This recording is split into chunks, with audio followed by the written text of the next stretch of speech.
Well, good morning. I see that it's 10 o'clock sharp. My name is Adrian Bertrand from Six Capitals Advisory. Six Capitals is one of the project partners for this South Africa-UK PACT funded project. Welcome to today's webinar, which will be looking at an introduction to climate risk and investment. This is part of our foundation level 4-part webinar series. Looking at climate-related financial disclosures and investment. And it's my pleasure to welcome you to today's webinar. We hope that you've registered for the other 3 webinars in our series, but more information on that a little later.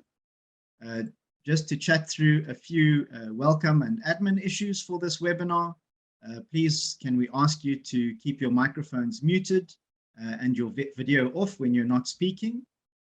Should you wish to contribute to the discussion and ask questions or make a comment, we encourage you to do so via the chat function.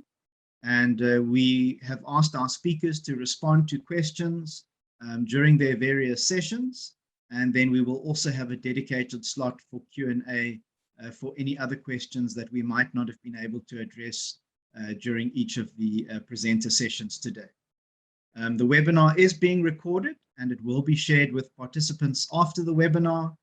It will be loaded to the DNA website, one of the project partners, and you'll be able to access project resources, including webinar recordings via that website.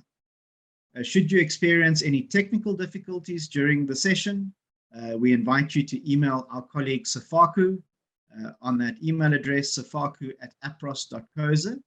And on behalf of the project team, we're very grateful for your time today, and we look forward to a good discussion and your active participation in today's webinar. In terms of the program for today, we will have a very brief welcome and introductions to our speakers and to our host. I'll be providing a summarized overview of this particular South Africa-UK PACT funded project. We will then have WWF South Africa providing us with an introduction to climate change. We will then have Six Capitals Advisory covering the corporate reporting landscape as it relates to climate-related disclosure. We'll have a Q&A session, and then we aim to close the webinar at 12 o'clock, if not just before then. It's a delight for me to be able to introduce our host and to introduce some of our speakers. Let me just start with the speakers, and then I'll introduce our host and then hand over to Tapelo.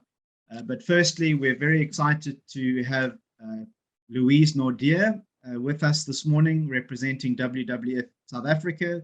She's a senior manager in WWF's climate change portfolio. Hi, Louise. Louise is busy waving to us there. Louise also serves on the Presidential Climate Change Commission established by President Ramaphosa. And so she really is an expert on the subject. And we had the first of these 2 webinars on the same theme last Thursday.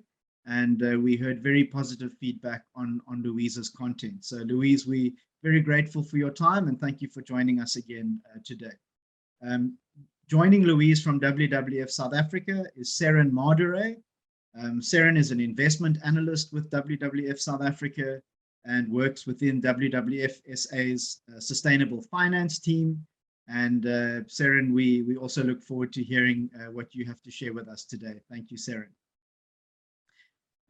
Joining us as well is my colleague Melanie Smith. Melanie Smith is the practice head for research and reporting at Six Capitals Advisory, and Melanie will be speaking to us around some of the introducing the climate-related disclosures within South Africa's corporate reporting landscape. I'll also be presenting a few slides with Melanie. I'm Adrian Bertrand. I'm a practice head for ESG Advisory at Six Capitals, and it's a real delight for us to be with you today. But the organization that's made it all possible, or the funder, it gives the project team a delight to be able to welcome a representative from the British High Commission in South Africa on behalf of UK PACT. and that is Mr. Tapelo Tladi. Tapelo is a geoscientist, an energy and sustainability professional. Tapelo's interests include climate change mitigation policy and economics, renewable energy development, and sustainable natural resource management. He has experience in these areas across the mining industry, management consulting, and international development. In Tapelo's current role, he works for the UK's Foreign, Commonwealth and Development Office at the British High Commission in Pretoria, where he is the head of UK PACT and the International Climate Finance Programs in the Climate Change and Energy team. So Tapelo, it's a privilege to have you with us. Thank you for your support. And please, would you provide us with a few opening remarks on behalf of the British High Commission? Thank you, Adrian, and good morning to everyone, the project partners, to the participants. Really fantastic to have you join us for the series of webinars. And thank you as well to the project partners for really developing this content and making it all possible. I thought, let me just give some background to UK PACT, the program, what it's about and what we're trying to do with this program. And I think towards the end, then I'll just make a few remarks about this project specifically and why we're supporting it and why we believe it's quite an impactful initiative. On UK PACT, UK PACT stands for Partnering for Accelerated Climate Transitions. I guess the name is quite self-explanatory in terms of what the program is seeking to do. But at its core, what the program looks to do is essentially work with countries around the world, mostly emerging economies like South Africa, on helping them achieve their nationally determined contribution commitments, and also kind of to help them with regard to achieving and withholding the Paris Agreement. The program started in 2018, being piloted in Mexico, China, and Colombia, and is intended to run until 2022, although we are looking to extend it much further than that. It's a 60, sorry, Adrian, can you go back? So it's a £60 million program, thank you. And essentially the sort of initiatives it supports are technical assistance and capacity building initiatives. So projects that provide this sort of support mostly to partner governments in countries like South Africa, as well as broader stakeholders in country. It's funded by BEIS, which is the UK's Department for Business, Energy and Industrial Strategy, and it forms PACT as a program forms part of a much broader portfolio of programs known as International Climate Finance.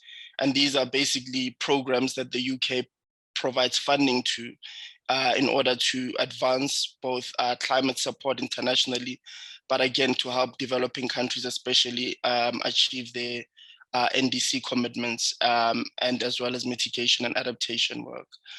So I think, you know, at its core, really, we're trying to make sure that the support we provide through UK PACT is demand driven.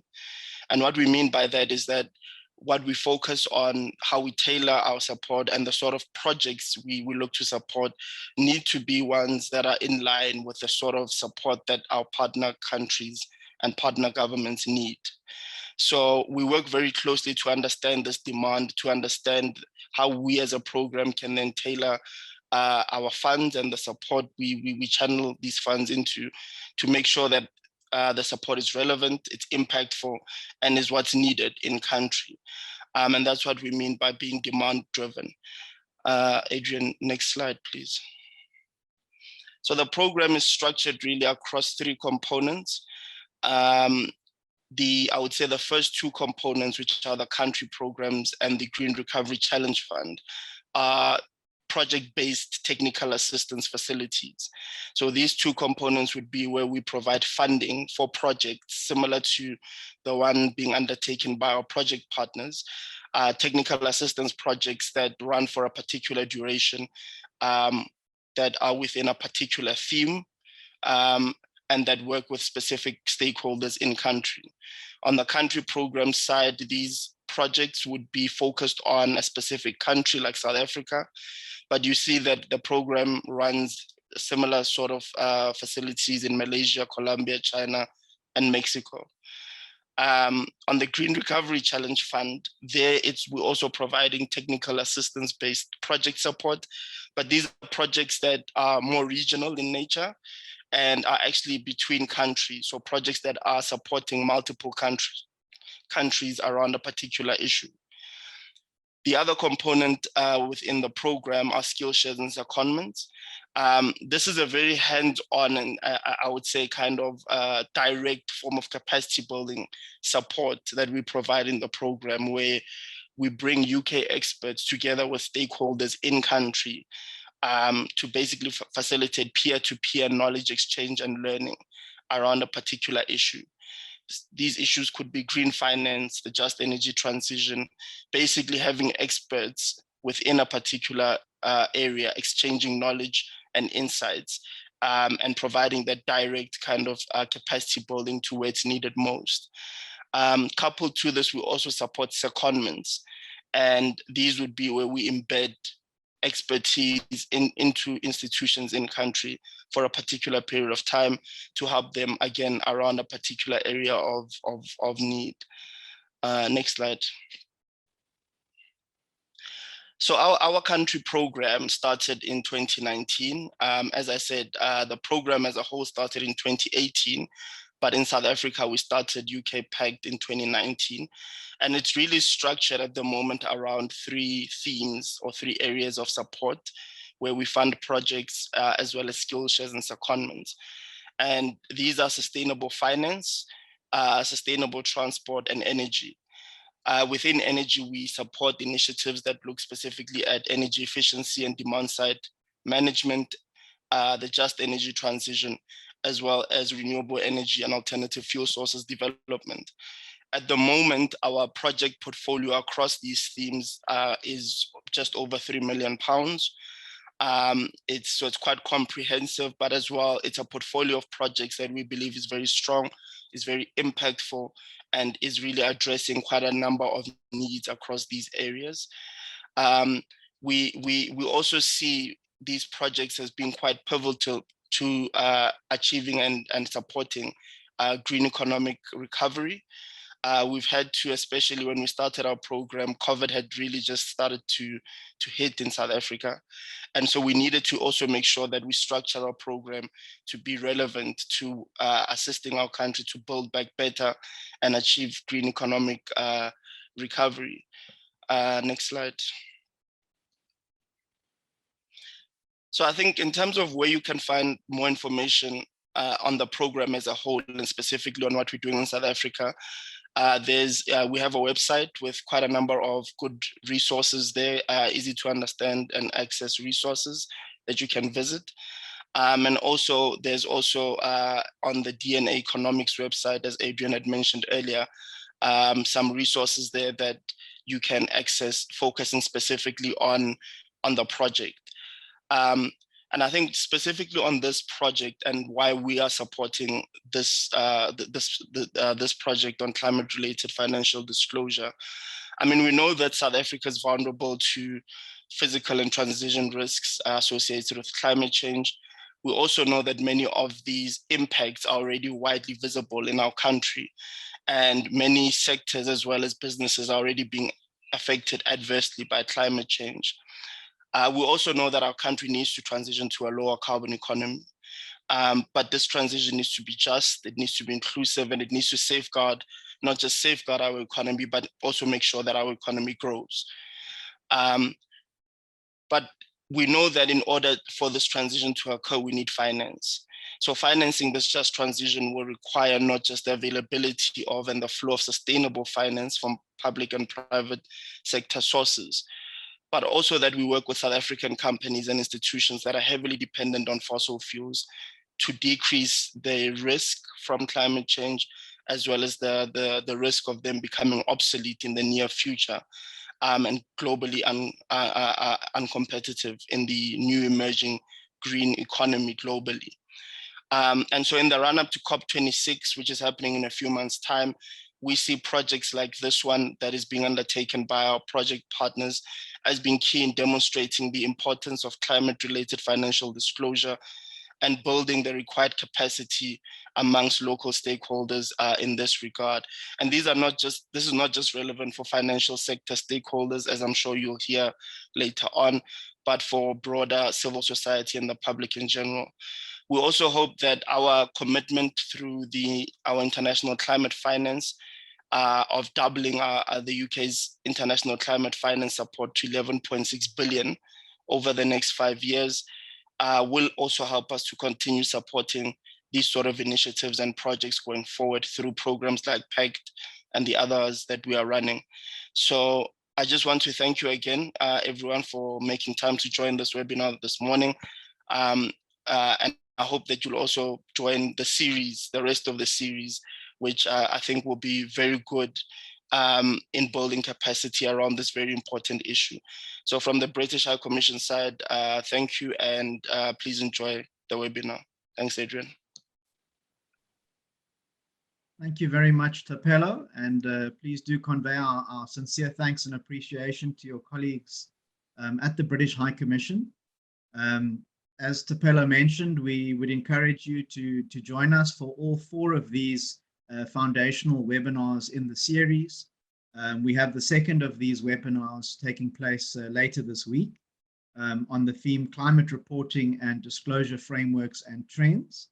And the first of those sessions takes place on Wednesday with a repeat webinar on Friday.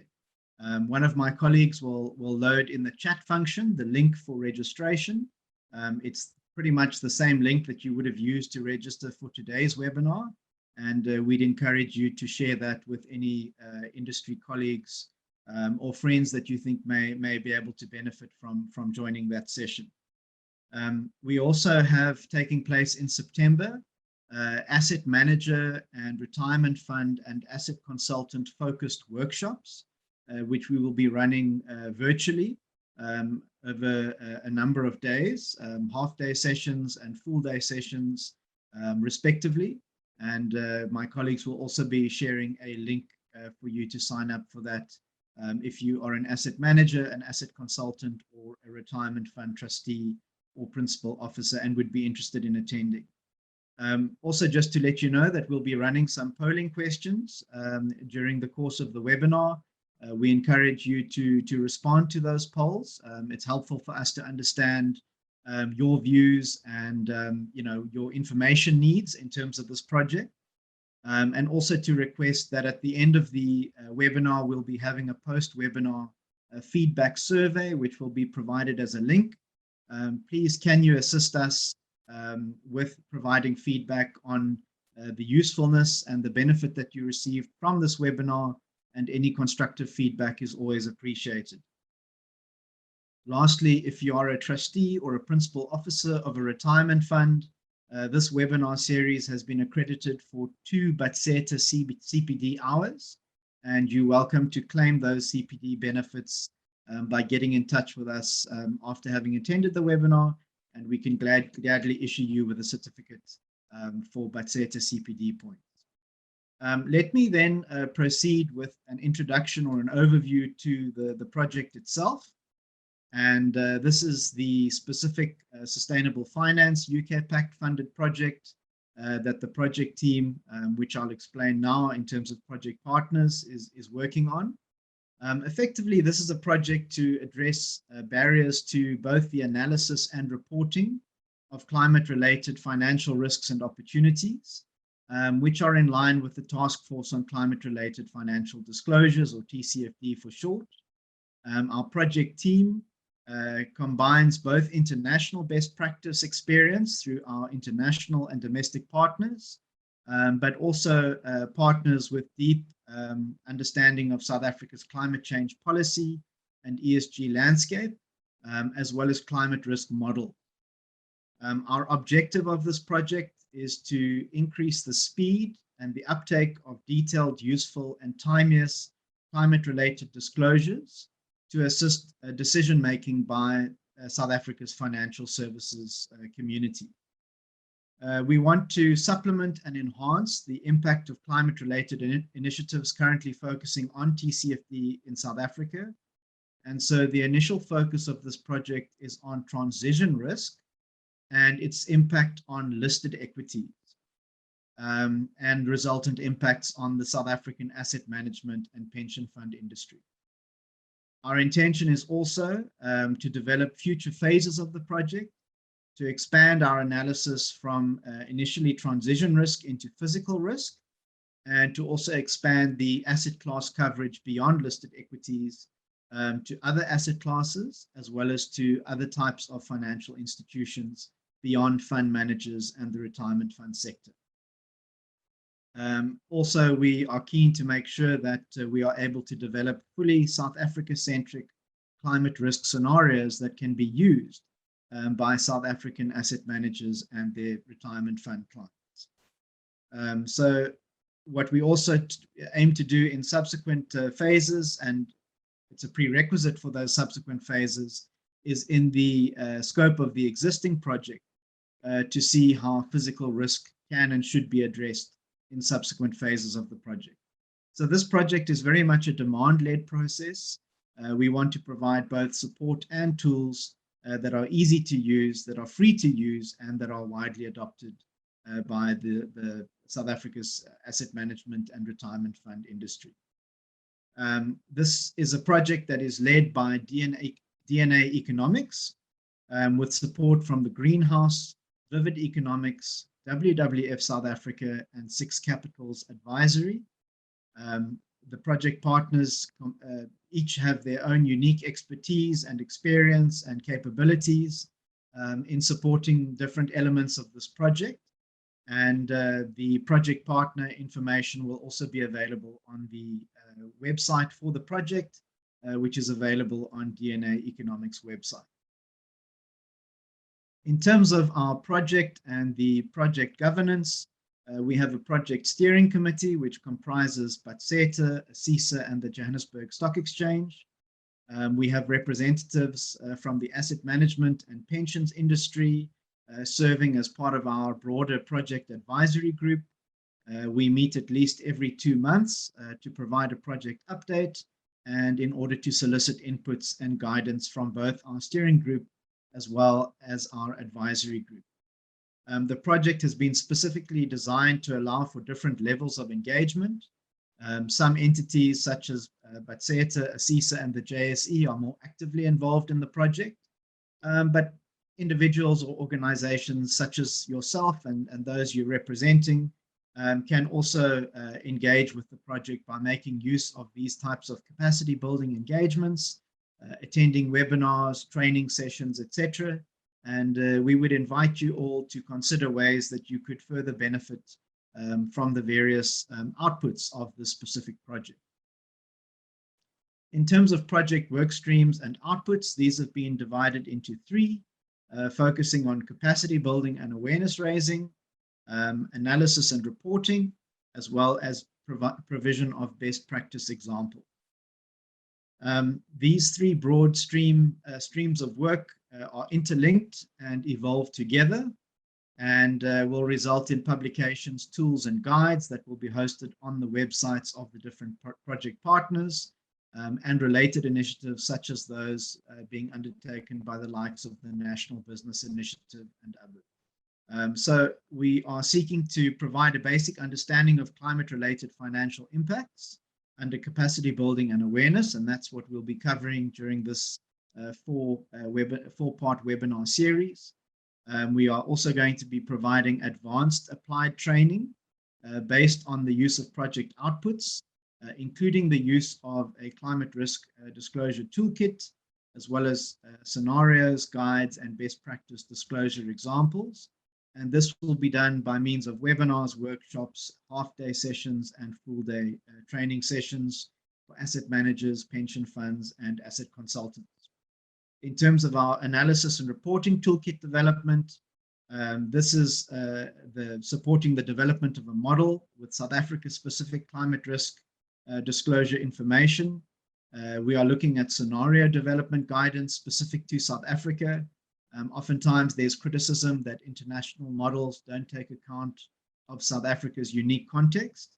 And so there's a focus on making use of local sources of data and information and making sure that we highlight those areas where data is needed, and how to support the disclosure of that information using disclosure templates and checklists. Lastly, we will be demonstrating the value of or the impact of transition risk in a portfolio of 50 highly invested JSE listed companies. And we've developed 50 fact sheets focusing on climate risk disclosure as it relates to each of those companies. We will be providing examples of good practice in terms of TCFD disclosures, as well as demonstrating what is in fact possible from a TCFD disclosure perspective in South Africa, and the types of information that increasingly asset owners, asset managers, and other stakeholders are expecting from financial sector entities, as well as listed entities more broadly. So as mentioned, all of these project resources are available via the project website, via that link, and we've already got a number of publicly available documents and reports.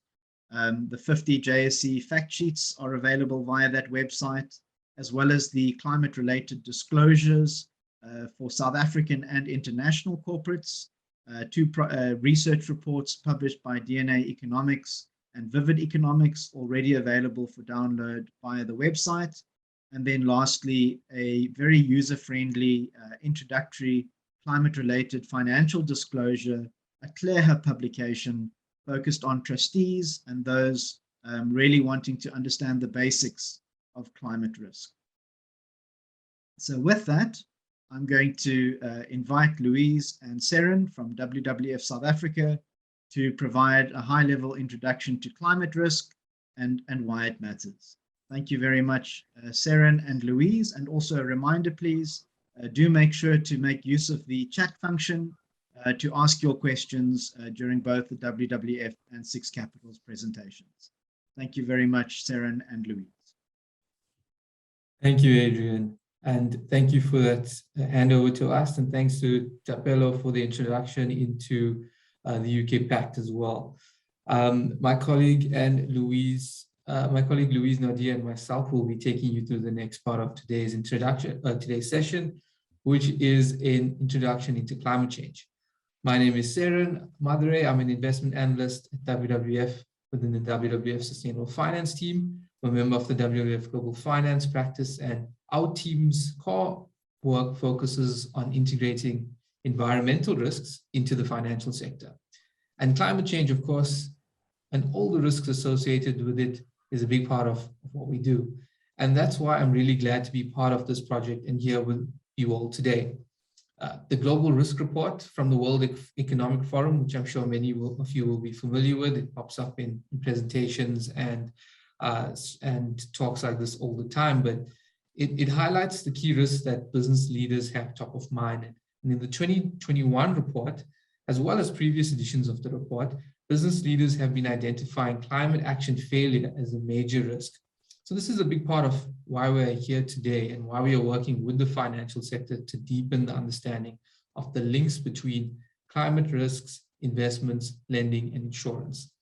So many may be familiar with climate change and many may not be, but most people will agree that the potential of climate change presents a real risk to our lives and livelihoods. As shown in the Global Risk Report and countless other scientific reports, articles, initiatives, the continued emission of greenhouse gases will cause further warming of the planet, and this warming could lead to damaging economic and social consequences. The large-scale and long-term nature of the problem is actually uniquely challenging, especially in the context of economic decision-making. Many organizations incorrectly perceive the implications of climate change to be long-term and therefore not necessarily relevant to the decisions made today. Climate change is one of the most significant and perhaps most misunderstood risks that organizations face. I would like to pause here to take a quick poll of the audience. Sufako, if you could please load the poll onto the screen for attendees. So we would like to get a sense of what are the basic areas of climate change that the audiences are interested. So if you could please answer the poll, which is asking which area of climate change topics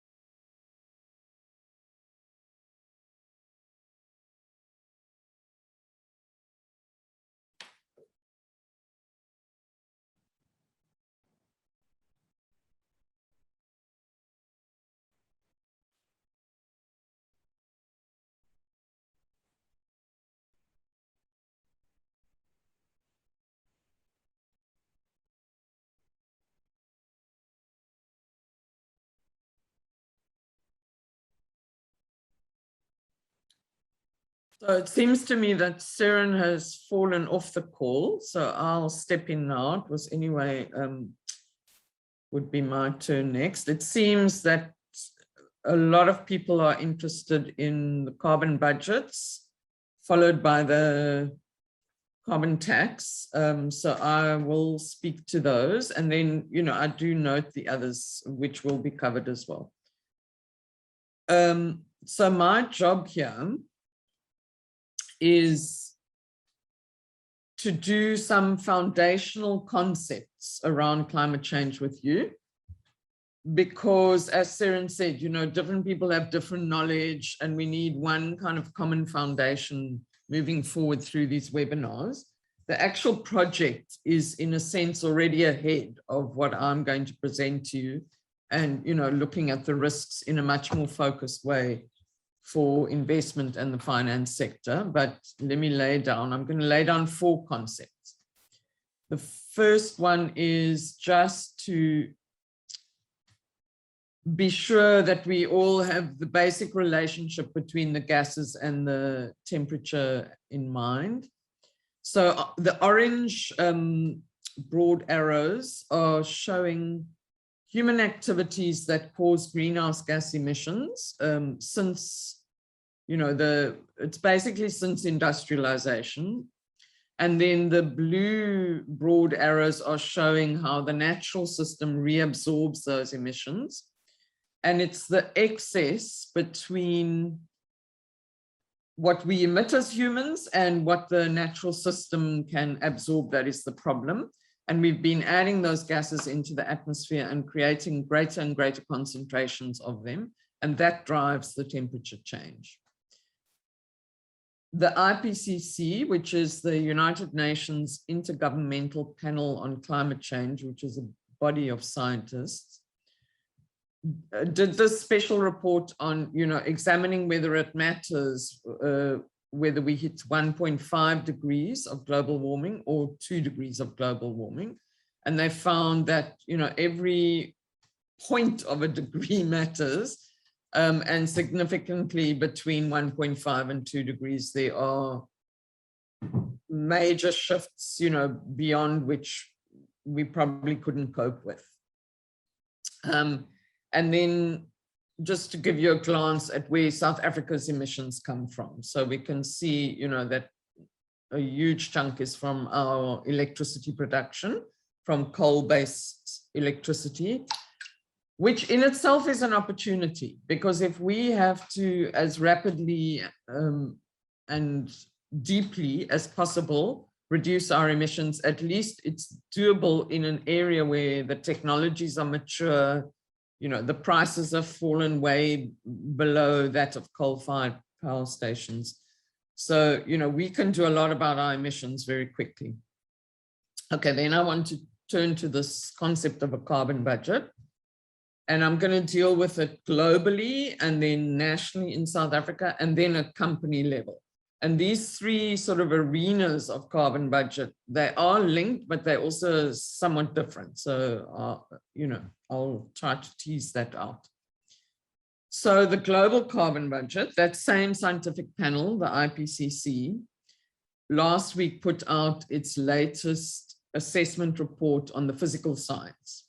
And in there, they always, you know, tell us what our remaining carbon budget is. So if we emit more than this carbon budget globally around the world, then we will overshoot a certain temperature goal. And I'm looking at the 1.5 degree temperature goal because we really don't want to go to a 2 degree world.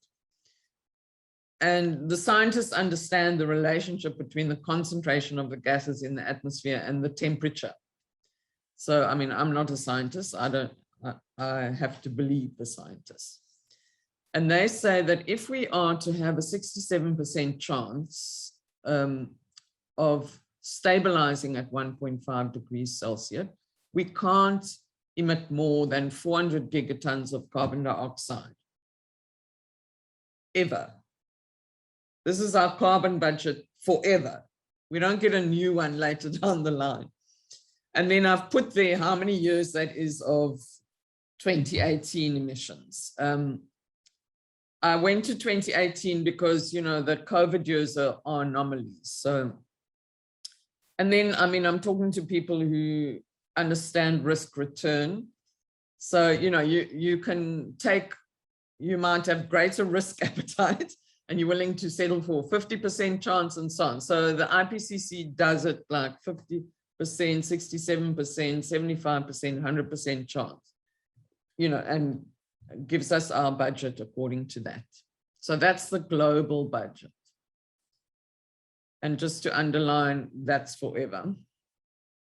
Now, if we look at our global budget, then this slide just, the bubbles are the size of the reserves that countries have of fossil fuels. And the numbers on each bubble is how many gigatons, is it gigatons or mega? Gigatons. So, I mean, if you think that's our budget, 400 gigatons, then if we burn or process these reserves, that's how many gigatons we're using in processing or burning them. And so, you know, you can see that we actually can no longer afford to extract these things and process them. And that is leading to the risk of stranded assets. So, you know, South Africa, we always talk about our endowment of coal. Yes, it has historically been an endowment, but it is rapidly becoming something we won't be able to sell. So best we look for other endowments and other exports. Then coming to South Africa's national budget, in climate change policy, we have this thing called the peak, plateau, and decline trajectory range, which is South Africa saying to itself, our emissions will not exceed a certain amount. So everybody's just going to work with the top of the range. So let's just look at the top. So it's this 479 is what our emissions were in 2018. That's in that year, 479 megatons. So we were allowing ourselves, because it takes time to turn an economy that, particularly ours, that's so carbon intensive around. And also because we have developmental challenges. So we were going to give ourselves until, and we still are, until 2025, around the corner, to still increase emissions and then to plateau at 614 megatons for 10 years and then start to come down. So in the latest, countries submit these things called nationally determined contributions to the UN climate change framework convention. And in our latest South Africa's NDC, we providing these numbers. So that's a significant drop off our previous top line. And then we are no longer plateauing, we are dropping straight to 440. And then going down to net zero by 2050. And all of these things we have committed to in these international commitment documents. So if you want to know what the budget we've given ourselves is, you know, roll up all the emissions under that line into a ball, and that's our budget.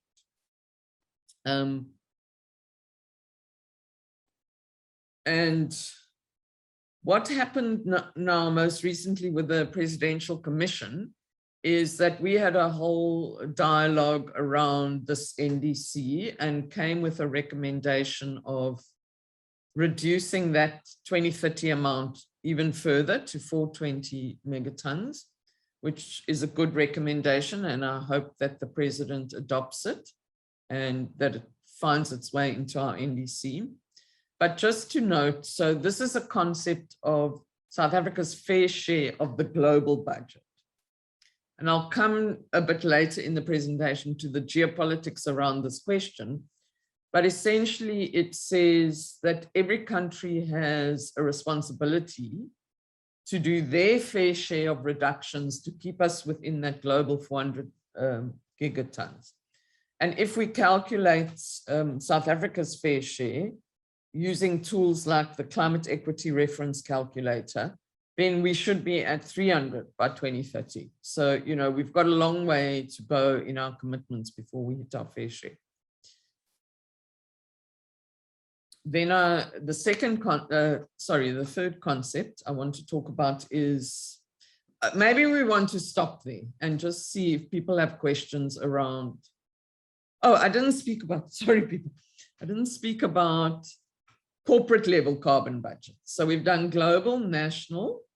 Corporate level is that coming in law is the fact that companies will be allocated a certain, they're calling it carbon budget.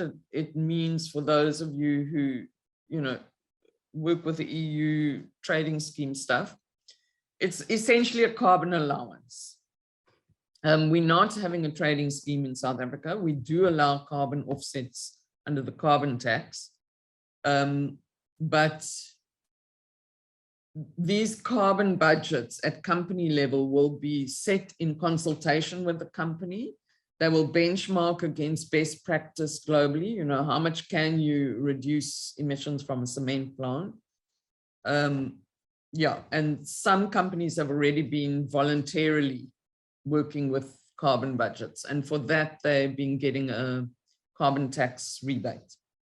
So those are the three levels of carbon budget, and maybe we just want to take some questions, if any.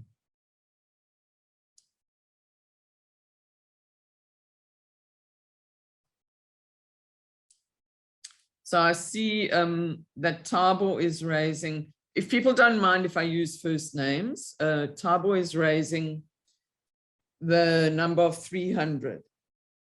So the way the methodology works to allocate people's fair shares of the global effort required, it includes your historical emissions, because you know, some countries have historically been emitting and built their high levels of development off the back of that, whereas others, you know, have hardly historically contributed to the emissions. So it takes those historical emissions into account. It takes your developmental level in the country into account. I'm trying to think of the other, it's this reference here. Yeah, those are the factors it takes into account. So for example, the United States would have to cut far below our 300. Similarly, countries in Europe, and China is more a latecomer, but it is now the biggest emitter, and so it has to do far deeper cuts than our 300. Okay, I see that's the only, people wanted to talk about the carbon budget, so please, if there are more questions, don't hesitate to raise them. Okay, then Adrian has already spoken about this, the two kinds of risk, being the biophysical, which is that this global warming, you know, creates actual changes in climate patterns. And, you know, the temperature itself is a problem, and then the changes in climate patterns, and those have physical effects on ourselves and our economy. And then those physical effects have knock-on effects. For example, you know, the global warming and climate changes might impact our nature reserves and so on, and then that has a knock-on impact on the tourism industry, of which so many people are reliant for their livelihoods. So the tools for, I'm not going to go deep into the biophysical risks, but just to indicate to you some of the tools that are out there that you can have a look at. And I think this very project that is under the UK PACT, you know, is providing much more tailored tools for the finance sector. But there's the long-term adaptation, government's long-term adaptation scenarios research, which has these rather nice fact sheets. And you can find them on the Department of Environment's website. You just have to scroll down till you hit this. And there is WWF's water risk filter, which you can dig down to South Africa and then, you know, some particular areas of South Africa. And it's specifically designed for corporates. So, you know, it'll help you assess your risks. And then also you can apply and get a customized response, you know, how recommendations on how your particular company could respond. And then the most granular information that I'm aware of is this thing developed by the CSIR called the Green Book, where you can actually go and put in a specific municipality's name and then see what are the climate risks and the opportunities to address those risks for that particular municipality. So, you know, if you're thinking of investment in a particular company in a particular city, then you can check out what the water risks for that company are. And this water risk filter includes other factors besides climate, but very strongly climate. It's the main way South Africa is going to feel the impact of climate change is through our water systems, given that we're such a water stressed country already.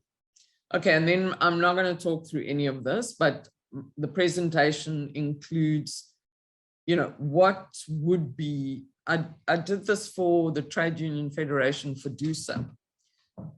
You know, what are the actual impacts on sectors of climate change? These are the biophysical ones. So you can, you know, go through this at your leisure.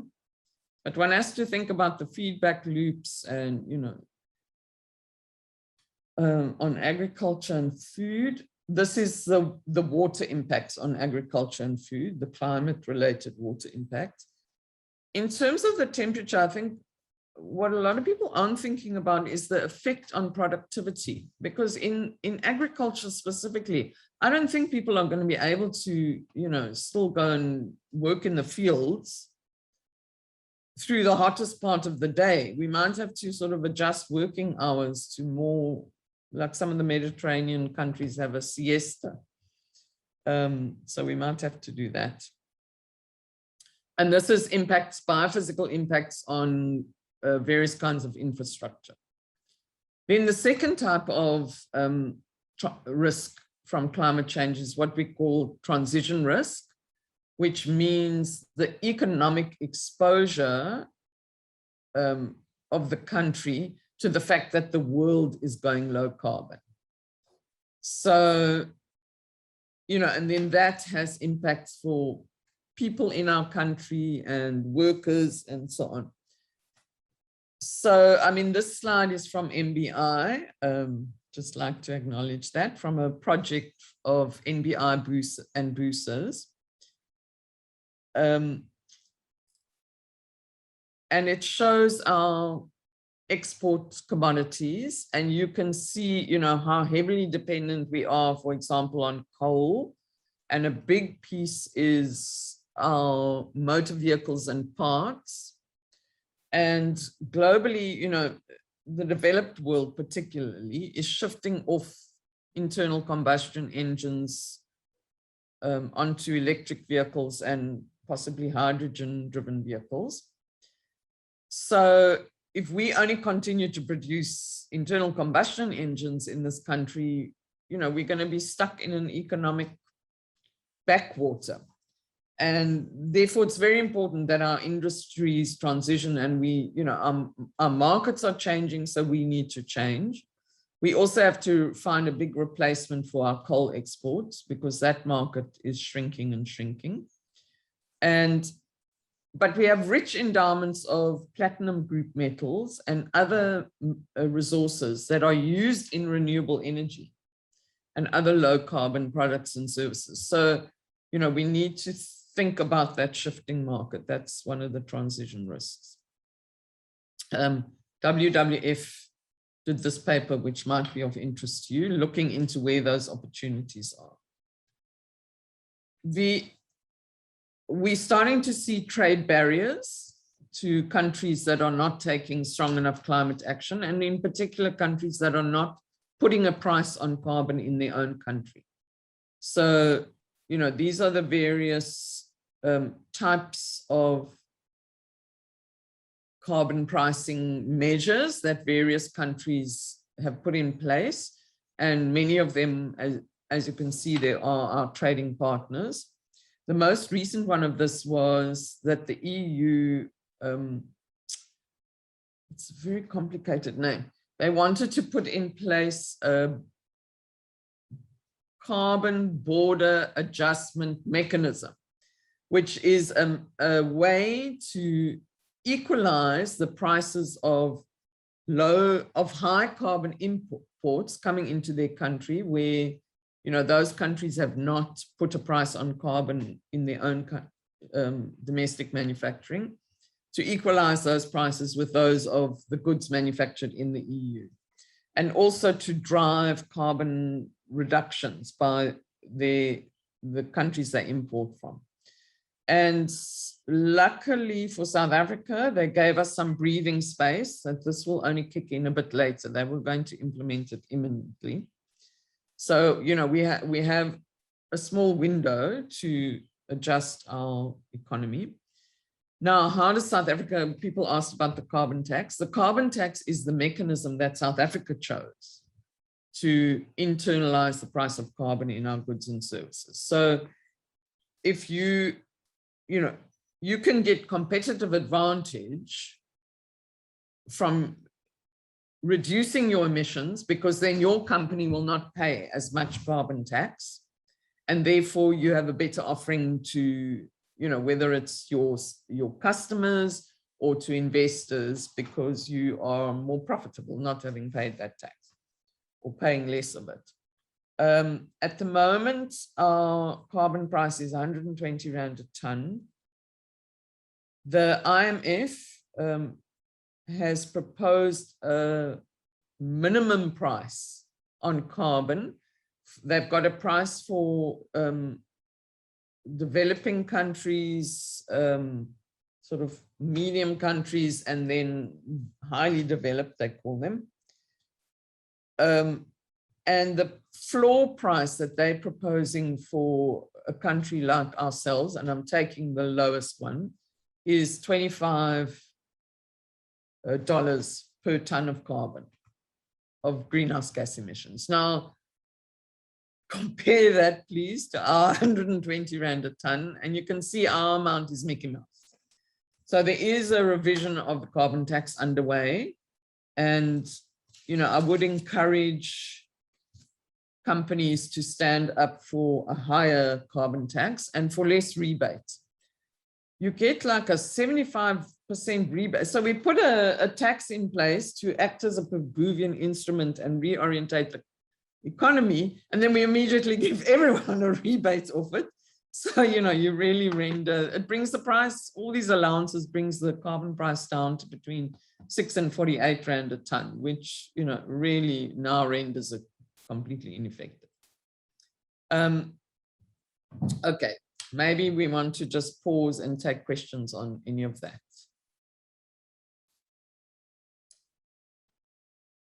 And contest me. I see Seren is back, so you can help me look at questions. Yeah, there don't seem to be any questions in the chat at the moment for this next part. Here we go. Valentina asks, are there any benefits of taxes versus ETS? So thank you for that question, Valentina. So it depends who you are, whether you see benefits under a tax regime or an ETS, emissions trading scheme. So I think that a benefit of a tax is that money goes into the public coffers and can be used not just at a private sector level, but to serve developmental ends, perhaps bolster the resilience of the poor in the face of these climate changes, but also do things like build schools, and can perhaps be used for blended finance to encourage more lower carbon shifts and climate resilient shifts. And in other words, the money from a tax can be used for public good and not just private, profit. I'm not fighting with profit. I'm just drawing the distinction. The one thing, of course, is then, there is the problem of corruption. So we have to keep fighting hard on the front of corruption. But yeah, I still see net benefits is that you can use that money for public good. Under an emissions trading scheme, what happened with the European trading scheme is that there was, because then the market sets the price and companies can trade these emissions certificates among themselves, and you get brokers involved. The brokers make a lot of money. So if you're in brokering, then, you would prefer an ETS. And the problem with the European emissions trading scheme was that there were too many certificates on the market. So the value was very low and companies could just buy millions of them and therefore not really have to reduce their emissions. So whichever system you choose, it has to be such that it's really effective in driving emissions down. Otherwise, it's a pointless system. Oh, and as I mentioned, under the tax in South Africa, we do allow, because there are some sectors which are very hard to reduce emissions in, and also there are some things we're going to have to do for our developmental purposes, which are going to cause emissions. And so we need to be able to offset those. And so therefore our tax has a carbon offset system as part of it. So that if you really can't reduce your emissions anymore, you can pay for somebody else to reduce emissions elsewhere. Which is maybe a nice lead in to the... Louise, there's one more question. Sorry. Okay. There's a question around how do companies set an internal price of carbon if they have both operations in South Africa and globally? Wondering if there's a one-size-fits-all internal carbon price that a company can set. So that is exactly the reason that the IMF is proposing that we have a floor price across the board globally. So I agree with you, that is a problem for, companies would probably then price their carbon differently in different jurisdictions because they would want to be pricing in the risk through internal carbon pricing. I would recommend, start with the IMF floor price. Yeah. But increasingly, you don't have to price your carbon internally because it's being priced in the world, through taxes and other mechanisms. But I do think it was very good that companies were doing that. Okay, let's turn to equity, unless there are others. Sarah? No, all good. So equity I'm going to talk about in two ways. The one is between countries and the other is, between groups in society. So let me first come to this question. So if you think about how COVID impacted in our country, it was really poorer people who had less resilience, and I don't mean physical health resilience, I mean economic resilience, in the face of, the lockdowns. So where people's jobs were disappearing and so on, you don't have reserves to carry you through that cash flow period. You don't have money. So bringing it to a climate context, you don't have money to move if you're now living in an area that is getting flooded too regularly or is too hot. Those of us in the middle class and wealthier can have more money to be able to make choices to deal with our own resilience around this. Another example would be, from Cape Town's day zero water situation, is that those of us in the middle class could, it wasn't wonderful and it was expensive, but we could buy bottled water. Whereas, poor people can't afford that. So poor people feel disproportionately the biophysical and transition impacts of climate change. And so in our thinking about how we transition our economy, I always think, you know, we have to keep in mind and put those people at the center. I do a lot of work with trade unions, and I mean, there the big question is, you know, what do the trade unions need to do and ask the companies that they work for to do in this whole transition? How do we make sure that no one is left behind while we do it? And that, you know, is also true among rural poor people, where very often people are, their livelihoods are very directly dependent upon nature. So, you know, it hits very immediately. And then if I can talk within all, you know, of the income groups in the country, but again, specifically among poor people, it hits harder, is the gender dimension. And I'm now going to say some things, and I don't want people to misunderstand something. I don't think women should be only doing the work that only they do, and vice versa, that men should be largely excluded from wonderful things like childcare. I don't think that's how it should be. I'm describing what the existing position of men and women are in society.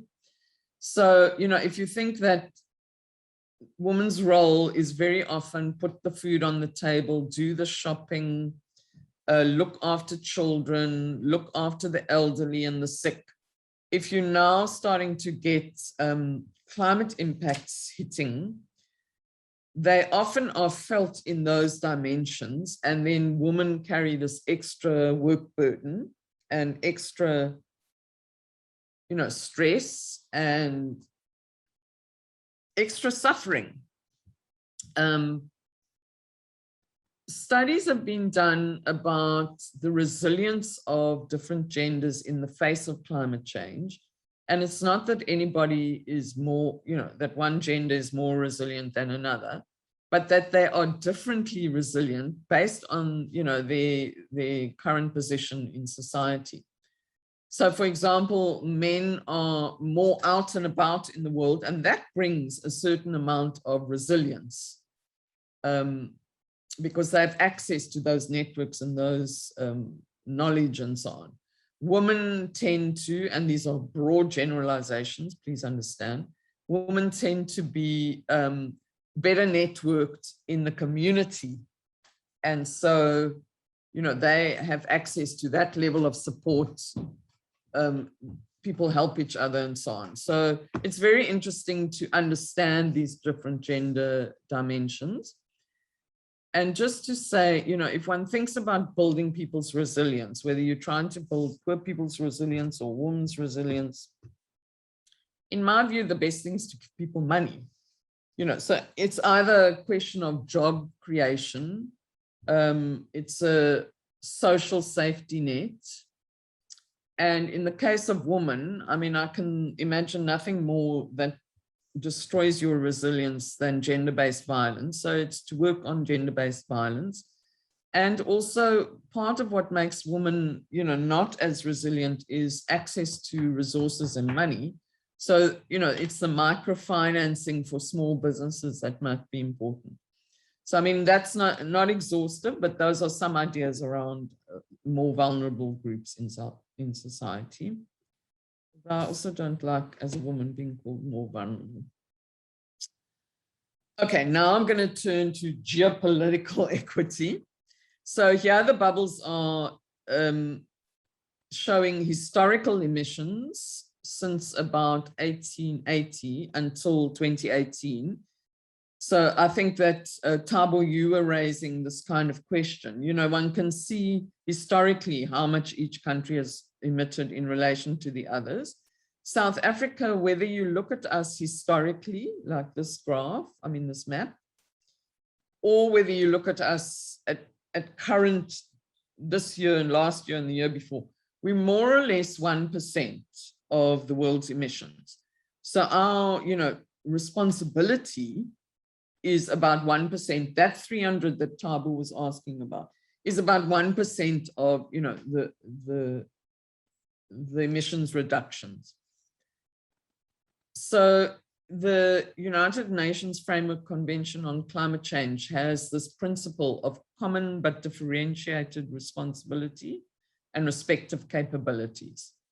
So it's common because the atmosphere is global, and what you do in Australia affects the people in Alaska, and we all have to do our part. And it's differentiated because countries have different levels of development. And so developed countries deserve to do less of the effort and to be supported more. And then respective capabilities is, that certain really impoverished countries don't have the resources to help build a low carbon economy and the resilience of their country. So therefore, the global community must make sure they get funds, they get technologies, and they get capacity building. So your respective capability to be able to act is also factored in. Then I think I didn't speak about this clearly before, but the IPCC gives us a global carbon budget beyond which, if we exceeded the temperatures, hit certain levels that are untenable. But it also says that if we to stabilize at 1.5 degrees, the whole world has to be net zero by 2050. And net zero means, the emissions we're emitting and those reabsorbed either by the natural system or by technologies which as yet are untested and unexistent, some of them, that must net out at zero. So these are countries that have pledged to hit net zero before 2050 in their nationally determined contributions. South Africa doesn't yet have it in our nationally determined contribution. It was one of the Presidential Climate Change Commission's recommendations to the president. So we hope to see it there. Okay, now if we add up all the pledges made by the various countries so far, and it's this website, the Climate Action Tracker, keeps real-time record of this. If you look at the graph, the black line on the graph is historical emissions, and then the green band and dotted line is where the emissions have to track by 2030 to be compatible with a 1.5 degree goal. And you can see at September 2020, you can ignore that because we're no longer there, but then at May 2021, that green arrow there is the gap between what people have pledged and where we need to be by 2030. So, we really have to seriously dig in and do far more. Okay, that's just the jargon of the UNFCCC stuff. And remember that, we also, under our own planning commission, have committed to eradicate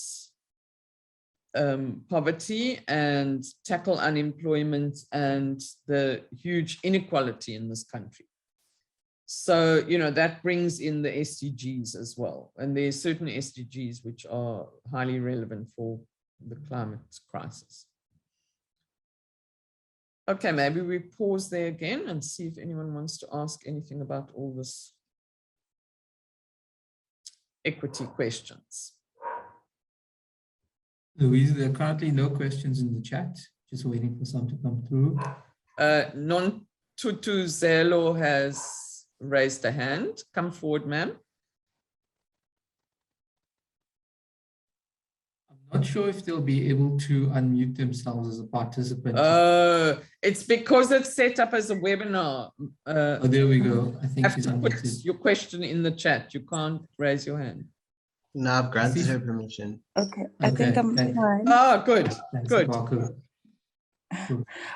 Okay, thanks. I just wanted to ask, I think specifically about the portion around essentially capacitating smaller countries or countries that can't afford to work towards lowering their carbon emissions. I think, I don't know, I find it a little bit iffy, because I'm like, what are they emitting in the first place if they need capacity to be able to address it? Because they're not emitting anything nearly quantifiable to the countries that are actually emitting very high. So, and I'm just like, for example, even with South Africa being such a mining intensive country, that it still doesn't compare to a lot of the nations and the, you know, the regional, what do you call it? The North, whatever. So it's just, I'm like, what are we actually working towards if they are, if we're not actually addressing these countries and these high emitters, and instead we're focusing on, oh, let's help I don't know, Ethiopia to reduce, and it's like, okay, but then in comparison, what does that matter? Because even for all of the continent of Africa, it doesn't even compare to the just the one of those, just to Europe, right? So like, why are we so intensely focusing on that effort as opposed to just holding these other nations accountable to their emissions? Thank you. I think that's very important. So I think that, you know, the countries of the so-called global south, the less developed countries, and in fact, even the least developed countries, fought a hard fight at the UN, at the United Nations, in order for their status as countries which hardly contributed to the problem, and countries which where the level of development or the economy is not in a state to be able to deal with all of this. So that was a hard fight won at the UN by these less developed countries, so-called less developed. You know, and these are the gains they made. They made the gains that, okay, it is going to take, so even though our bubble in South Africa is small, it is going to take everybody doing everything, and the whole lot has to be net zero by 2050. So, you know, we have to do our fair share. The fair share of those who have historically emitted and who are huge emitters today, they've got to do a much bigger job. You're quite right, ma'am. But at least they should also give us money. The money must come from them to assist us to go lower carbon. So in a country like Ethiopia, yeah, there's hardly any emissions. So that's not the issue there. The issue there is, how is a country where there's often starvation, you know, supposed to put in place measures to feed its people, to ensure there's water without extra help, you know, so that help must be forthcoming from these bigger countries. And absolutely, they are the ones who must do most of the heavy lifting, because look where the problem lies, exactly what you're saying. So, I mean, for example, you know, thank goodness we have a different regime now in the US, which is acting swiftly on climate. Yeah. So these are fights that get fought out globally. China, for example, has said it'll go net zero by 2040, because China historically has not emitted that much. It is still a developing country. A lot of people still living in poverty there. So it's giving itself more wiggle room, you know, a little bit more wiggle room. So, yeah. I mean, sorry, by 2060, it said it will go net zero by 2060, but that doesn't help. We all have to be at net zero by 2050. Any other questions? Thanks, Louise. I don't see any other questions coming through, so I think you can continue. Okay, so then I just want to turn to, I think it's really important that this project is talking about disclosure. because I think that that is, you know, disclosing climate-related risks to your shareholders and investors is sort of the basics of good governance nowadays and transparency. But I want to talk about some things where you can actually go further as a corporate. And the first is that WWF, NBI, and C40 cities are organizing something called the Alliances for Climate Action. So even at the UN, where they negotiate between countries, they acknowledge that, you know, countries can, country governments, national governments can create enabling conditions for an economy. It can regulate to a certain extent, it can incentivize to a certain extent, but it's actually the actors in the economy, the companies, what's happening at city level is also important. You know, what civil society is doing. That you will not transition an economy if those actors within the economy are not also taking action. It's really us that can deliver. So our Alliance for Climate Action, we have this commitment statement, which commits to net zero by 2050, but also companies say that they will support and use their influence for government to shift in the right direction. And then we also have collaboration between cities and companies, or company to company, you know, to actually take actions together that they might not be able to achieve acting alone to reduce emissions and build resilience. So that's one of the initiatives. And then there are the science-based targets, you know. So this is an initiative where a company takes an emission reduction target that is aligned to the 1.5 and the net zero by 2050. And that's all from me, unless there are other questions.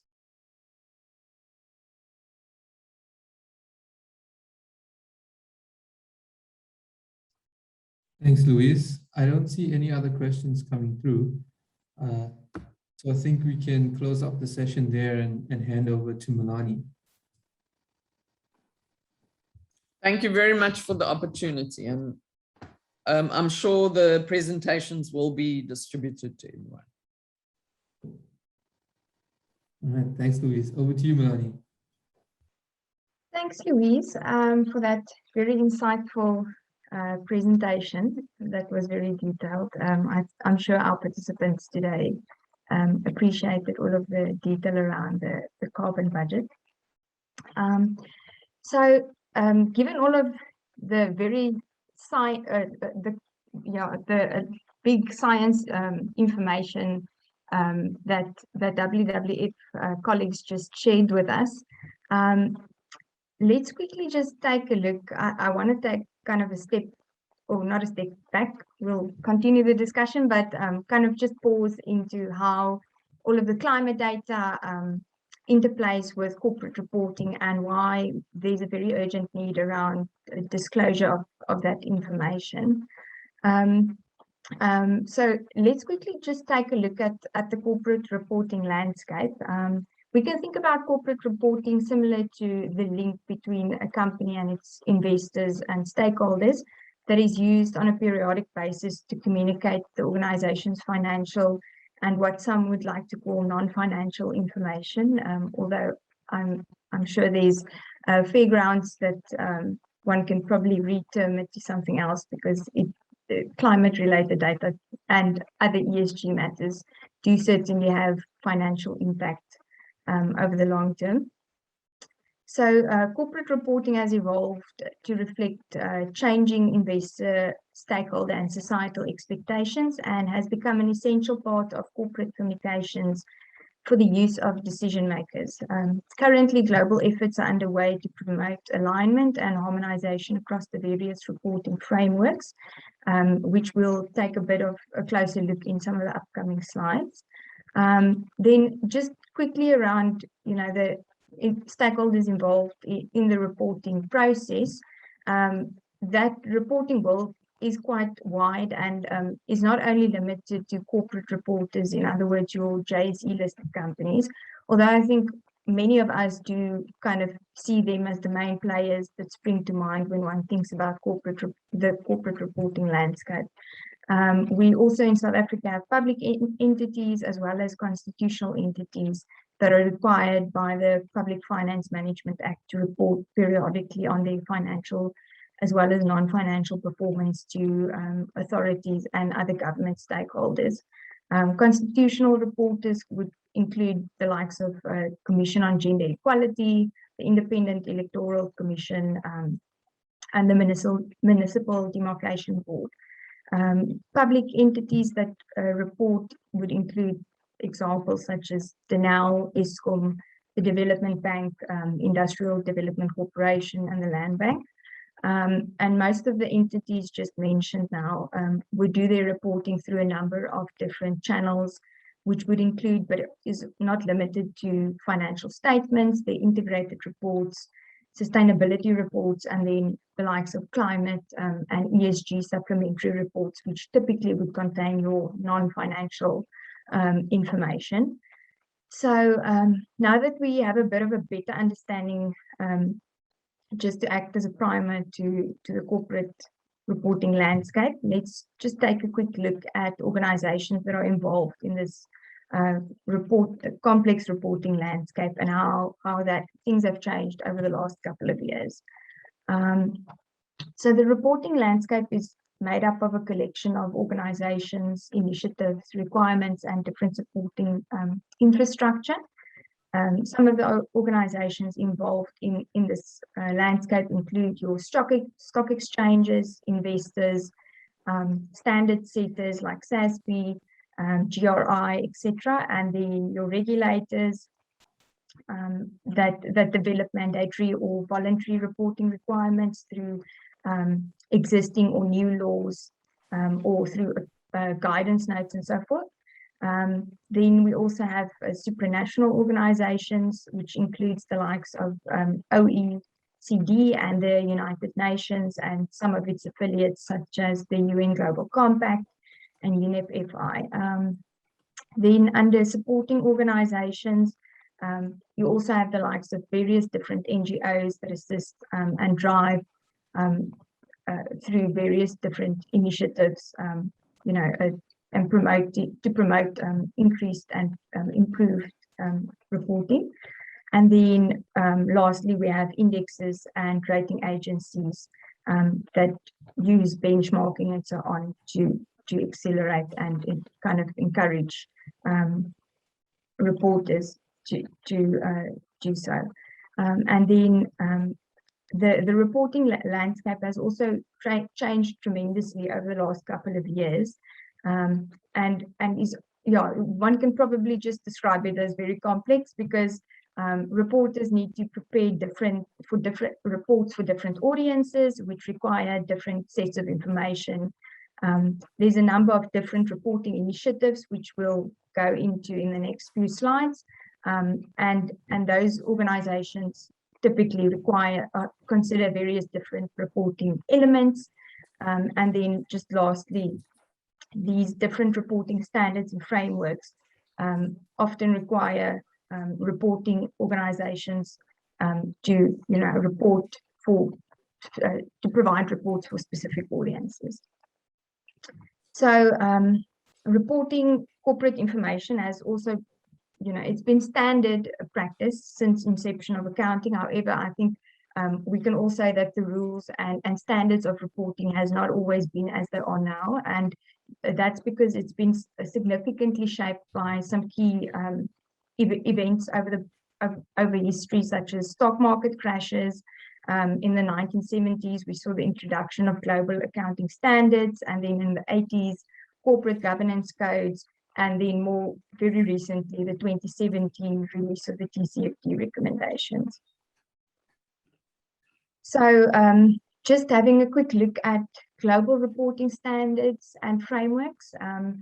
Reporting entities can draw on a wide variety of high-quality reporting standards to support their disclosure, and several major global reporting standards are in use today amongst financial institutions, as well as corporate reporters.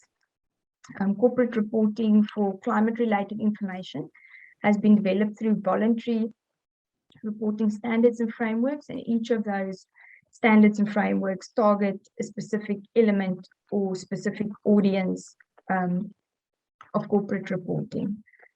So standard reporting standards have played an important role in recent years in increasing transparency, like Louise also mentioned just briefly earlier, to measure and disclose for the measurement and disclosure of sustainability performance, which is now considered to be a fundamental part of effective business management and essential for preserving trust in businesses as a force for good. Yet some of the complexity around sustainability disclosure has made it difficult to develop a comprehensive solution for corporate reporting that is urgently needed. As many reporters would know, and I'm sure we have a few on this call today, meeting the various requirements of each of these frameworks often do become quite an onerous exercise, and it doesn't always translate into consistent and reliable information across sectors and industry. And subsequently, we've seen harmonization efforts underway in recent months by some of the large standard setters in order to address that long-standing issue. So just quickly on how some of these big organizations and standard setters intend on addressing that issue. We saw towards the end of last year that the 5 leading organizations in sustainability and integrated reporting, which include some of these organizations listed here more towards the left-hand side of the slide, or at least my left-hand side. It includes the likes of CDP and CDSP and so forth. They published a shared vision for comprehensive reporting system document towards the end of last year, and the collaboration between these organizations then also comes at a real pivotal moment for global stakeholders that are increasingly recognizing the need for transparent measurement and disclosure of information about sustainability performance as a fundamental part of effective business management. And subsequently, we've seen organizations such as the Corporate Reporting Dialogue being formed, which is a platform that's been convened by the Value Reporting Foundation that aims to promote greater coherence, consistency, and comparability between corporate reporting frameworks, standard setters, and related requirements. So that being said, although we've seen a move towards harmonization by these global reporting standards, the TCFD recommendations, in our view, is currently one of the closest frameworks to a mandate that's about to, we're seeing the trend towards it becoming mandatory globally, and it's being enforced, or it's planned to be enforced by various countries. We'll touch on that in Wednesday's session. And that makes the framework, expected to be one of the most widely adopted by companies, and it seems that it's best practice for financial institutions to be aligning with the TCFD framework, as the recommendations are the most relevant framework for climate-related disclosure. So let's just quickly go over into having a closer look at some of the initiatives, climate disclosure initiatives that are assisting organizations with the collection and management of their climate-related data. So Louise just mentioned towards the end of her slides that, and it's probably kind of the best known organization or initiatives, which is the Science-Based Targets. They assist companies with how much and how quickly they need to kind of reduce their greenhouse gas emissions to prevent kind of the worst effects of climate change. And then another very important play in this space is the GHG protocol, which provides standards, guidance, and tools, as well as some training for businesses and governments to measure and manage climate warming emissions. Yeah, and then some other well-known players is the Transition Pathway Initiative and the Natural Capital Coalition. So given all of these kind of the wide variety of standard setters and frameworks that we have, as well as disclosure initiatives, what's been driving the need for climate-related disclosure, and why is it so urgently needed that reporters up their reporting game? So I think people that have kind of dabbled in this space of ESG have seen, but the research has shown this as well, globally and locally. Reporters have seen a surge in requests around ESG matters, which translates also into, you know, the conversation around climate data. And there's been an increasing realization that improved disclosure is not only important for better decision making and managing risks, both at a micro and a macro scale, but it also helps companies and financial institutions and governments as well to understand their risk exposure, which also includes physical and transition risks. And then it also assists them to strategically plan for the transition to a low carbon economy. And yeah, I think the realization that physical impacts of climate change, along with global responses that are being implemented to try and minimize these impacts, will result in material financial impacts that's also known as transition risks, and there's a need for that to be managed, and that has also led to that increasing need from stakeholders for climate-related disclosure, so that they are better equipped to make informed investment decisions at the end of the day. So that being said, who exactly are the stakeholders that stand to benefit from improved climate-related disclosure, and why? I'm not going to go into too much detail because I'm kind of keeping an eye on it at the time, but it's important not only for investors, and I know that's kind of top of mind for most, but I think it's also important to highlight that it's not only important to investors so that they're better able to manage the expected impacts from climate risk on values of companies and their assets, which then in turn impacts on long-term risk adjusted returns. But it's also important from a fiduciary duty perspective, which also feeds into the responsibilities at board and director level, as well as our civil society organizations, which often uses this data to be able to hold institutions account around their impacts that it has on the environment. And obviously very important for government to be able to access that data, so they're able to better plan and implement various policies going forward, and be able to better understand what the potential future risks are from events like natural disasters, that will ultimately, towards the end, you know, be kind of the biggest stakeholder that needs to kind of stand and take responsibility for all of the after effects from natural disasters and the likes. And then we have regulators that also is in dire need of being able to access better climate data, and that's because companies, it's important for them to know what the financial impacts of climate change will be on companies, because of the large and concentrated financial impacts expected from climate change, which can potentially threaten the stability of financial institutions.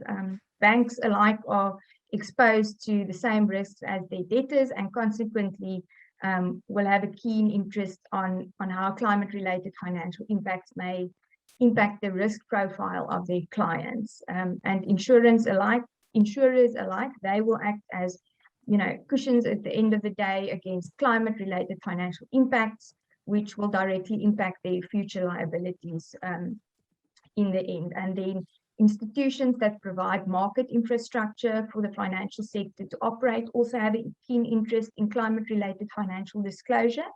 Not only do these institutions like stock exchanges act as standard setters via various listing requirements, but they also provide guidance on sustainability disclosures. And these institutions have an interest in maintaining the trust of investors and ensuring that listed entities provide sufficient information to allow for informed investment and trading decisions. And unexpected or unexpectedly large fluctuations in the value of listed entities then undermines that trust and results in mispricing of assets towards the end of the day, resulting then in inadequate, or as a result of inadequate climate-related financial disclosures, which could lead to the disorderly adjustment of prices. I'll be handing over to Adrian. He will be taking us through two last slides around some of the existing guidelines, frameworks, and regulations that assist South African stakeholders in managing climate risk. And sorry, I'm not sure. Adrian, did you already? No, okay, I've taken over. Thank you very much. Okay, great. Thanks, Adrian. A big thank you to Milani and also to Louise and Seren for their earlier presentations. So I'll just be speaking very briefly to some of the supporting guidelines and regulatory framework in South Africa, supporting both ESG and climate-related disclosures. And then to close off with a few recommendations from an EY report, which has been published earlier this year. And then we'll move into any Q&A that people may want to raise. And we encourage you to ask your questions in the chat function if you'd like to contribute via any comments or any specific Q&A for us to address.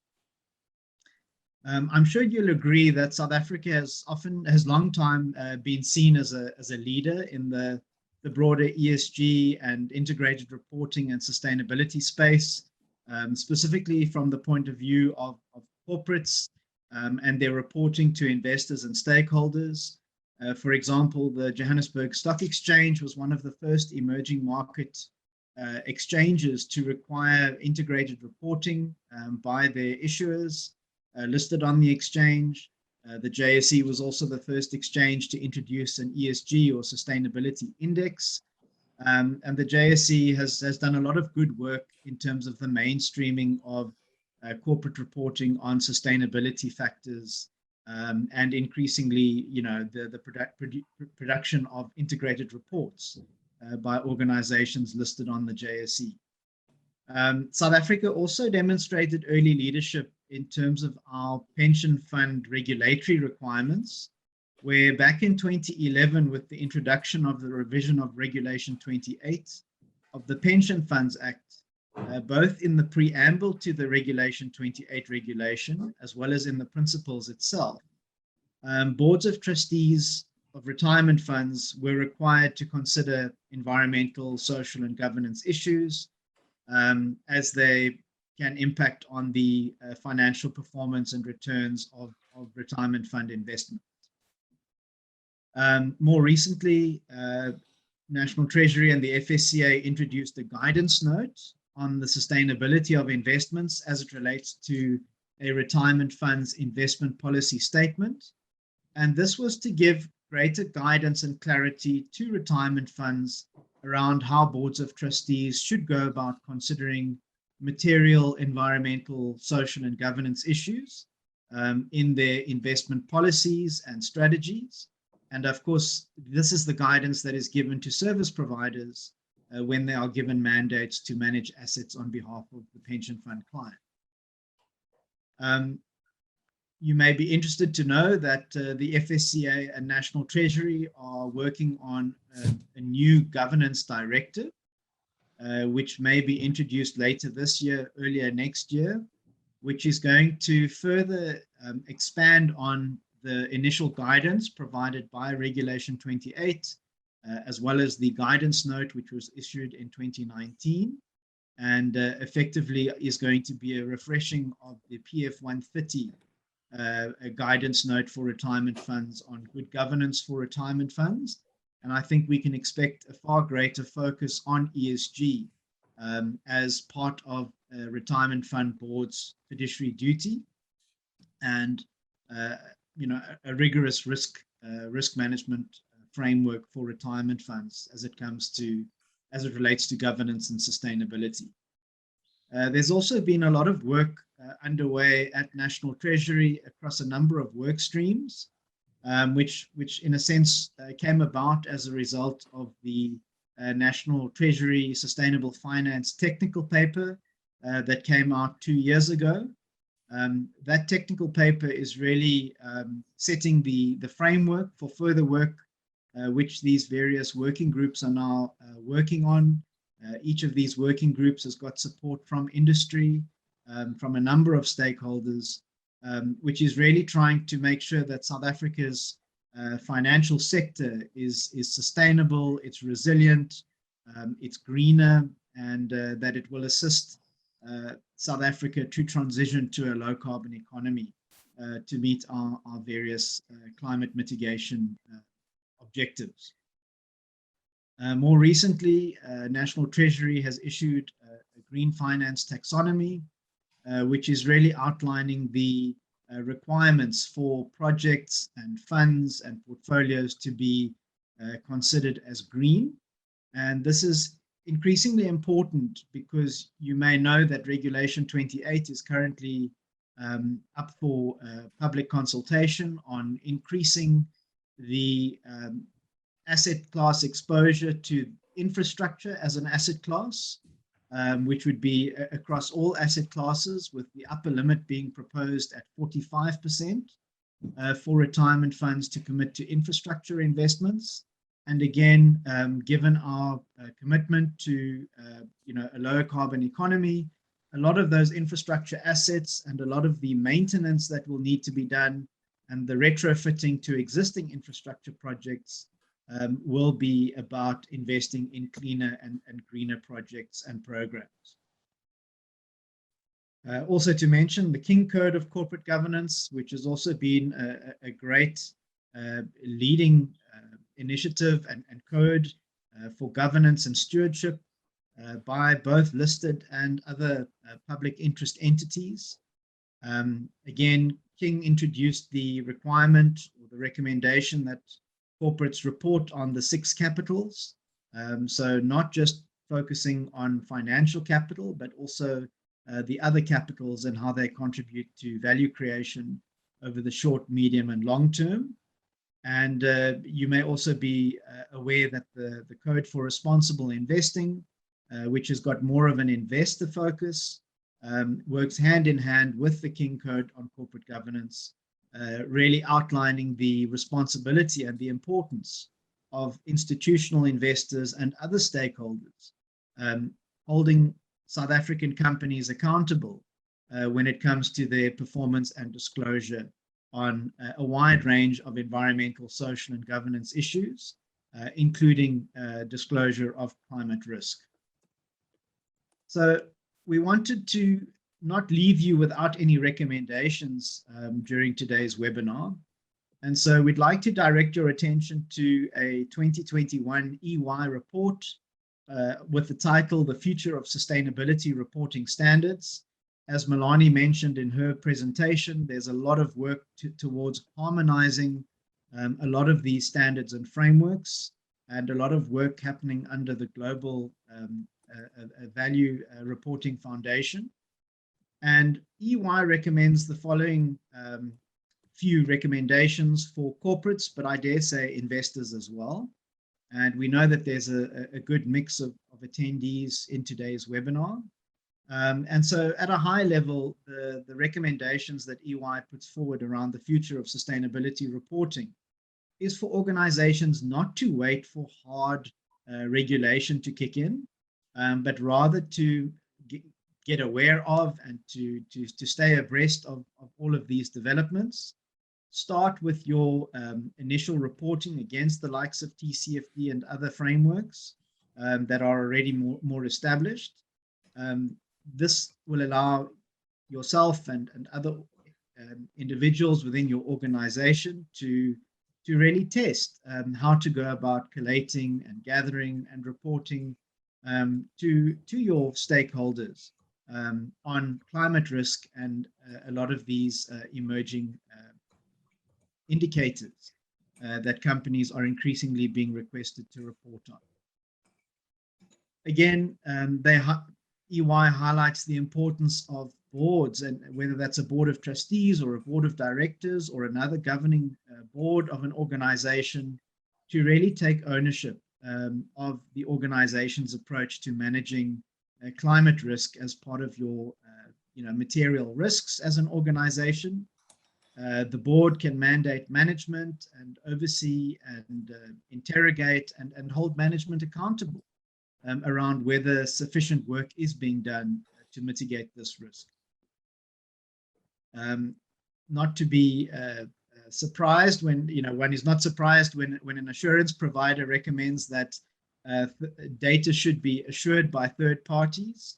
Again, there can be a lot of help in that process by an external assurer or third party working with the reporting organization, making sure that information that is disclosed is credible, it's comparable, it's going to satisfy stakeholder requirements and can be trusted. And so engaging with third parties and advisors on your reporting journey is also encouraged. Second, lastly, there's a recommendation to move away from working in silos.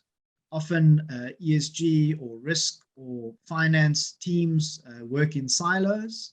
The new world of sustainability and reporting frameworks requires collaboration across all levels and sectors within an organization. And so there's an increasingly important role for the finance function within organizations to take charge and to support moves towards increased climate risk reporting and disclosure. And the last recommendation is to participate in this process to harmonize a lot of these global reporting and standard frameworks. Be part of the conversation, help with the creation of these new frameworks and standards. As South African organizations or African entities represented in this webinar, it would be good for us to have our voice heard at these global initiatives where work is currently underway. And I'm sure other emerging markets and other more developed economies can benefit from some of the practical examples that we are able to share. So with that, that then kind of concludes the formal presentations for today's webinar. And I'm just going to check if there are any specific questions that may have come up. I see there is one announcement in the chat function. Let me see if I can see it. Okay, it looks like just a thank you. So if there are any questions, please feel free to raise your hand if you'd like to ask the question or make the comment verbally. And do feel free to use the chat function. While we wait for any questions to come through, I'm going to ask my colleagues just to load a few polling questions, and we'll have a brief kind of discussion on the polling questions, and then we will load the feedback survey for you to please complete. So we know that there are a number of organizations represented in today's session. Please would you let us know what your role is? What functional role are you representing today? Are you a sustainability practitioner or a consultant? Are you a corporate or sustainability reporting practitioner or consultant? Do you represent civil society, academia, or government? Perhaps investor or stakeholder relations? Or are you from the investment industry, such as the pension fund? Or are you a consultant, like an asset consultant? Are you a trustee on a fund? Or are you an investment manager? Or do you represent another stakeholder grouping?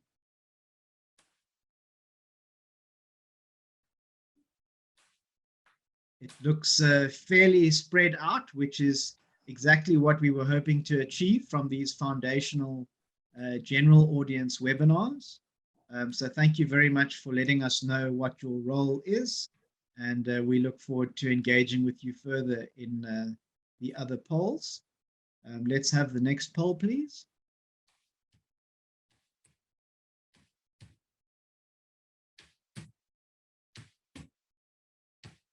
The next polling question is, do climate risk considerations form part of your organization's current operational framework? Yes, no, or not sure? And perhaps that informed your decision to join us today.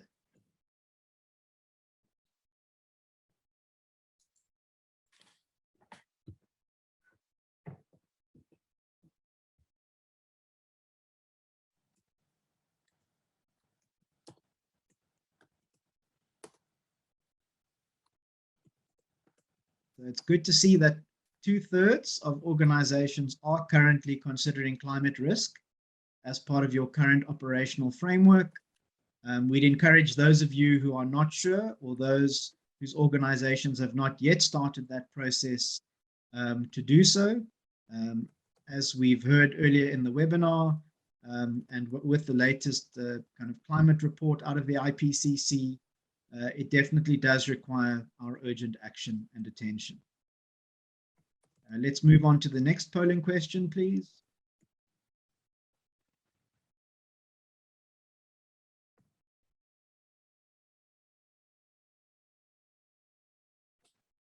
This is an opinion question. In your opinion, does the responsibility for disclosing climate-related information sit primarily with companies or investors, or both? Or are you not sure?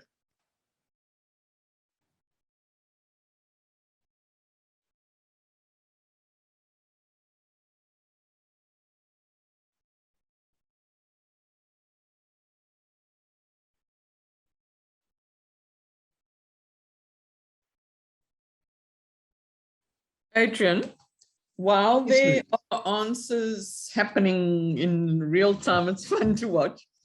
I do see a question from Valentina, so maybe you want to take it when there's a moment. Thanks. Thanks for that prompt, Louise. Is it directed at you? No. I don't know. Let me just quickly check the question.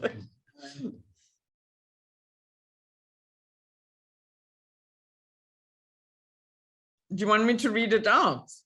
No, I can see it now. So okay.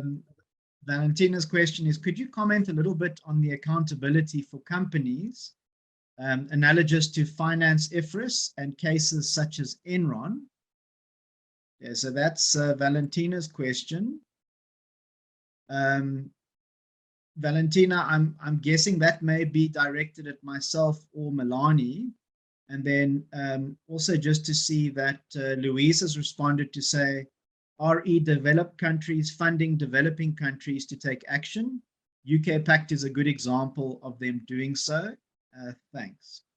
Okay, so in terms of Enron and IFRS, I think you know, there is certainly work underway to have an IFRS for sustainability data, and I think that is being driven by the ISSB, and I know the IFRS Foundation, for example, has just launched an international consultation around a sustainability framework to be commissioned and developed by IFRS.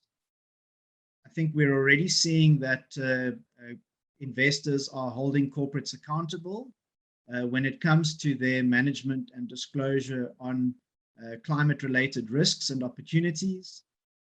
Many of us will be familiar with a number of banking company AGMs, which happened in the last 24 months, where a number of shareholder resolutions were tabled, requiring South African banks to up their disclosure around lending to carbon-intensive projects. Again, also around disclosing their kind of climate mitigation strategies, their funding requirements when it comes to carbon-intensive assets. This is happening at a number of banking company AGMs. And pleasingly, it's been good to see that there's been strong shareholder support by the work that a lot of these banks are undertaking. I see that there's also a few comments.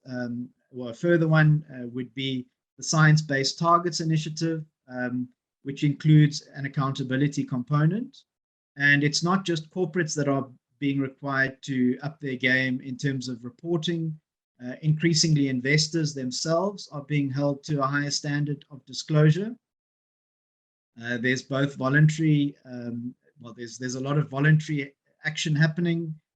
For example, the collaboration under the Climate Action 100+, where investors from around the world representing trillions of dollars in assets under management are writing and engaging with the world's 100 largest emitting companies and urging them to take urgent action to address those emissions and mitigate those risks. There's also the Science-Based Target Initiative. There are a number of net zero commitments. And so I think for those companies that fail to act, they can expect increased regulatory pressure from government and regulators, but increasingly from shareholders and other stakeholders. I'm going to stop there and just quickly provide feedback on this polling question. So it looks like there's strong support that for this question around where does the responsibility lie for reporting on climate risk. Most of you feel that it is indeed for both investors and companies to report on this. And I'm pleased to see that, there's strong support for all parties to support that. Safaku, is there one more polling question?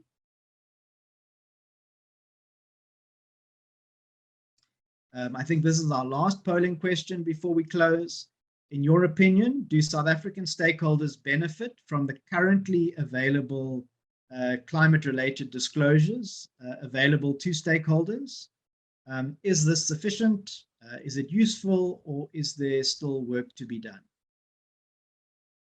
And while people vote on this one, if I can ask that in the chat function that the post-webinar survey link gets put in the chat function. Given that these are UK PACT funded webinars, it is important for our funder to understand to what extent these webinars met your expectations. It's an opportunity for us to find out a little bit more about yourselves. And please do take 5 minutes to respond to that survey. We would really appreciate you taking 5 minutes to complete that feedback. So I think this is a foundational webinar.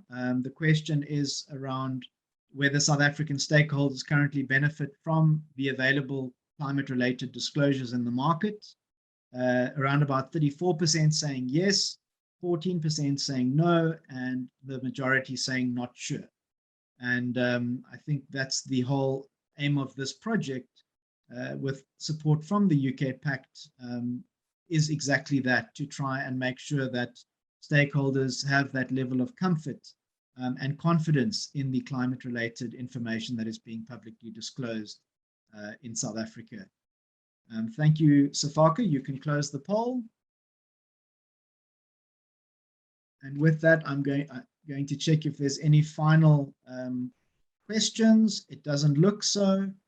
So you'll see in the chat function, we've got the SurveyMonkey survey. Please do take 5 minutes to respond to that survey.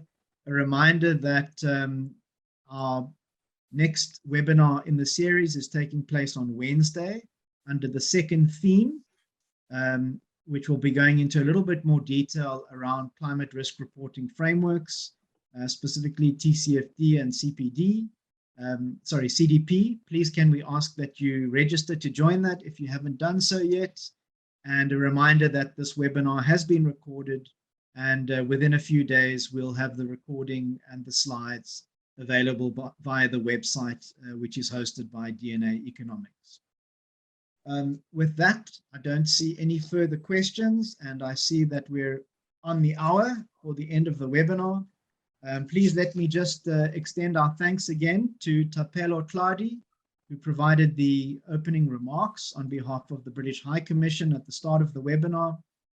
Thank you very much to Louise and to Seren from the WWF team for helping us understand climate risk, and then also to Milani for helping us understand the state of play when it comes to corporate reporting. On behalf of the project team, it's been a delight to host you today. We trust that you've benefited from the 2 hours of this webinar, and we look forward to engaging you at one of our next webinars. Thank you very much, and we look forward to hearing from you. All the best and have a good day. Bye-bye, everyone. Bye, everyone. Bye all. Thank you so much.